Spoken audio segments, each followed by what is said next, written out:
Government PG college Baran Rajasthan, Sitaram Berwa, assistant professor, department of zoology,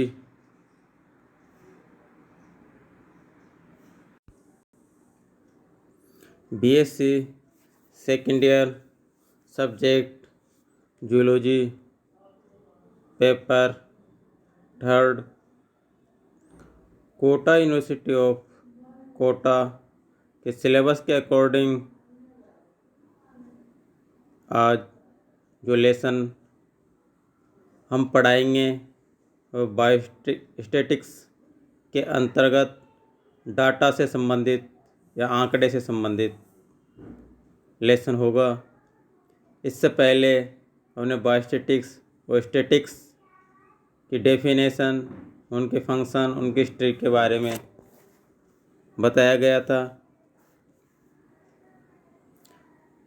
किस प्रकार से डाटा कलेक्शन किया जाता है, किस प्रकार से उसका प्रेजेंटेशन किया जाता है, तथा एनालिसिस तथा इंटरप्रिटेशन। स्टैटिक डाटा के 4 स्पेशल रोल होते हैं। इसमें पहले डाटा कलेक्शन किया जाता है, collection of data, presentation of data, analysis of data, interpretation of data. इसमें सर्वप्रथम कलेक्शन ऑफ डाटा। यह सांख्यिकी अनुसंधान की प्रथम स्टेज होती है, जिसमें डाटा का कलेक्शन, डाटा अपने मूल रूप से रो डाटा या कच्चे आंकड़े या अनक्लासिफाइड डाटा कहे जाते हैं। जो डाटा व्यक्तिगत अनुसंधान के द्वारा कलेक्शन किए जाते हैं उन्हें प्राइमरी डाटा कहा जाता है। साइंटिस्ट, रिसर्चर, वैज्ञानिक अनुसंधान में प्राइमरी डाटा ही यूज किया जाता है। प्राइमरी डाटा के कलेक्शन की अनेक विधियां होती है, जैसे व्यक्तिगत साक्षात्कार के द्वारा, पत्र व्यवहार के द्वारा, प्रश्नावली विधि के द्वारा, अनुसंधान परिणाम के द्वारा, ETC। जूलॉजी अनुसंधान में व्यक्तिगत प्रयोगों से प्राप्त डाटा ही प्रयोग में लाए जाते हैं, जिसका विस्तृत अध्ययन किया गया है। Second, presentation of data.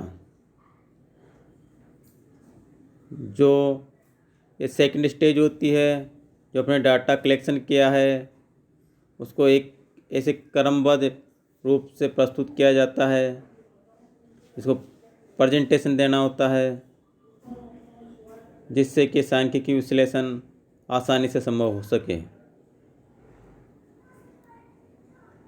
यह डाटा को प्रस्तुत करने की विधि होती है।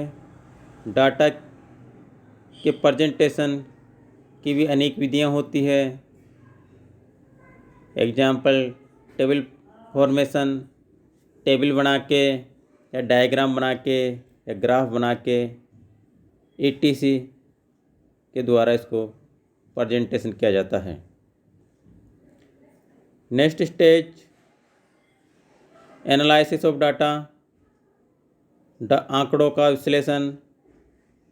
ये तीसरी स्टेज होती है, जो अपने ने डाटा कलेक्शन किया, उसके बाद उसको प्रेजेंटेशन किया, उसके बाद में उसका एनालिसिस किया, विश्लेषण किया। तो प्रेजेंटेशन किए गए डाटा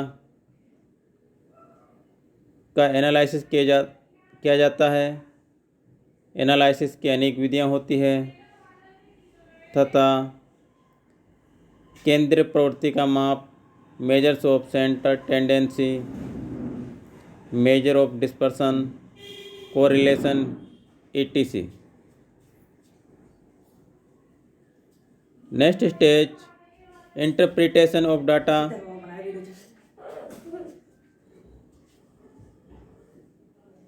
विश्लेषित आंकड़ों से जो रिजल्ट प्राप्त करते हैं वह इंटरप्रिटेशन ऑफ डाटा कहलाता है। इसमें हमने जो डाटा का एनालिसिस किया उसके बाद उसका रिजल्ट निकालते हैं तथा उसका परिणाम या रिजल्ट को प्रकाशित किया जाता है। तो कुछ साइंटिस्ट नियम बनाए जाते हैं। नेक्स्ट आता है फंक्शन ऑफ स्टैटिक्स। स्टैटिक्स के क्या कार्य होते हैं? स्टैटिक्स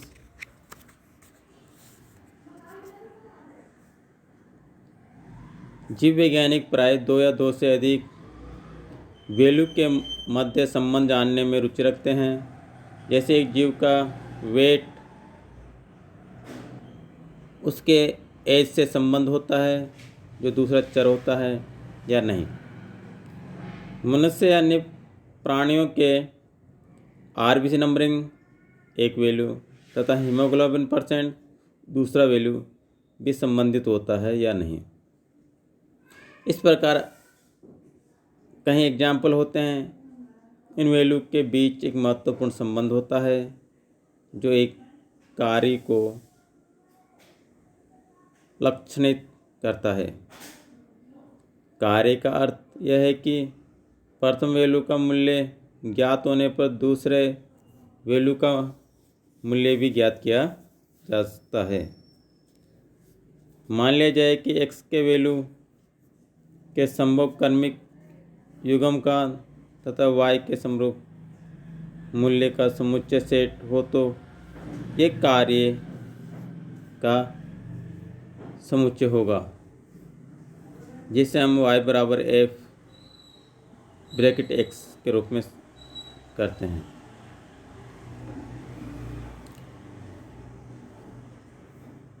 इसमें लाइनर फंक्शन, रेखीय कार्य, दो चरों के बीच का संबंध जैसे एक व्यक्ति में हार्मोन का स्तर तथा आक्रामकता, व्यक्ति की age, weight, RBC numbering, haemoglobin %, body weight, water %, linear function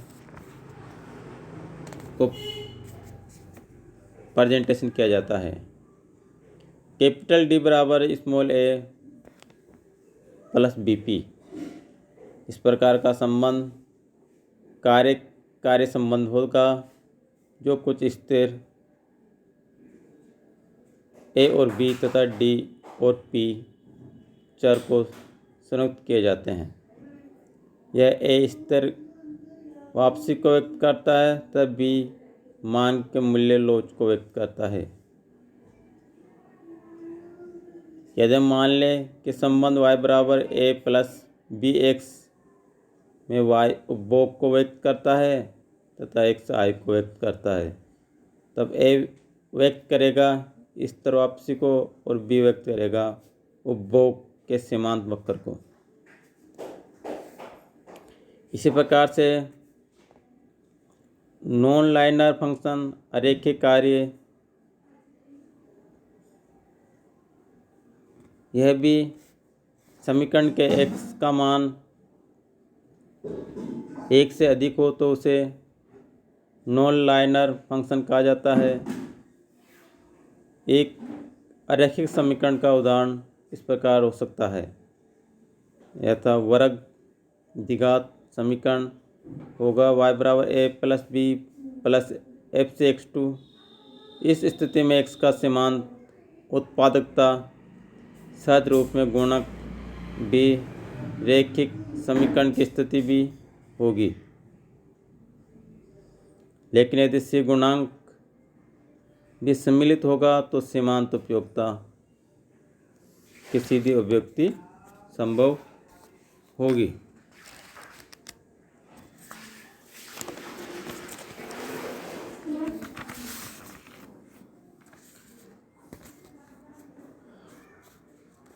next, diagrammatic presentation of data.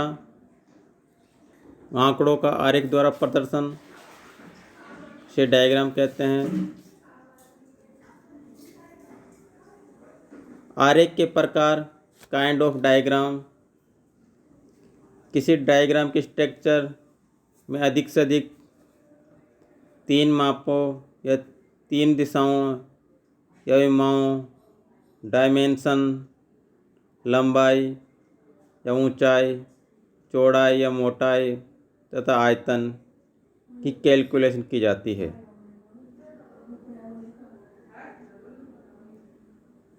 यह भी 3 प्रकार का होता है। 1 डायमेंशनल डायग्राम, एक आरेख। सेकेंड 2 डायमेंशनल डायग्राम, आरेख।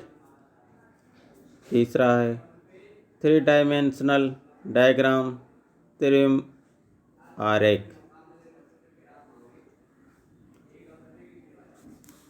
फर्स्ट 1 डायमेंशनल डायग्राम, एक विम आरेख। इसके अंतर्गत एक कैरेक्टर या गुण या मापने के अनुसार कैलकुलेशन की जाती है और डिस्क्रीट डाटा को शो किया जाता है। एक आरेख की रचना की जाती है जिसे बार डायग्राम। इसमें भिन्न भिन्न पद मूल्यों को हॉरिजॉन्टल कॉलम से शो किया जाता है। इन डायग्राम को कॉलमनार डायग्राम भी कहते हैं।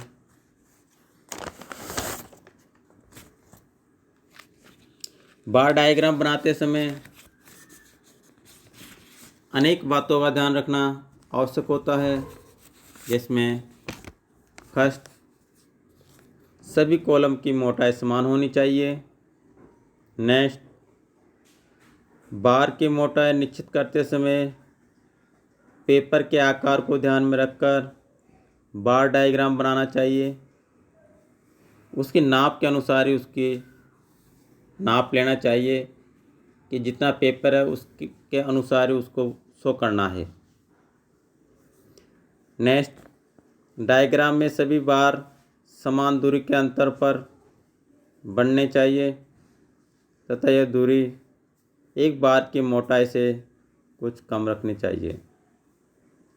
नेक्स्ट पॉइंट, बार डायग्राम बनाने से पहले संख्याओं को एक क्रम में अरेंज कर लेना चाहिए जिससे उस क्रम में रखा जा सके, जैसे बढ़ते हुए क्रम या घटते हुए क्रम में।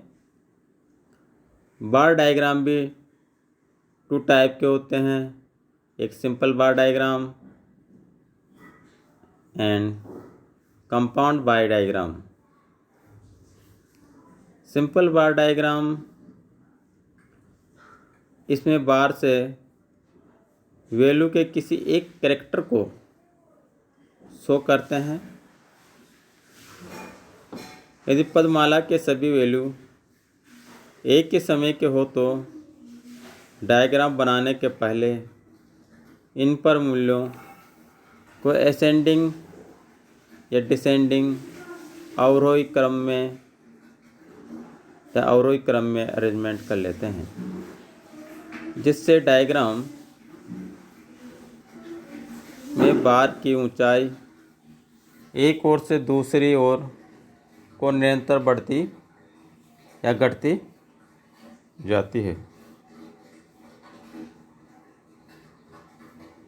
इस पर एक प्रॉब्लम बताई गई है साइंटिस्टों ने, जो क्वेश्चन के रूप में है, जिसको नेक्स्ट डेट पर करवाया जाएगा।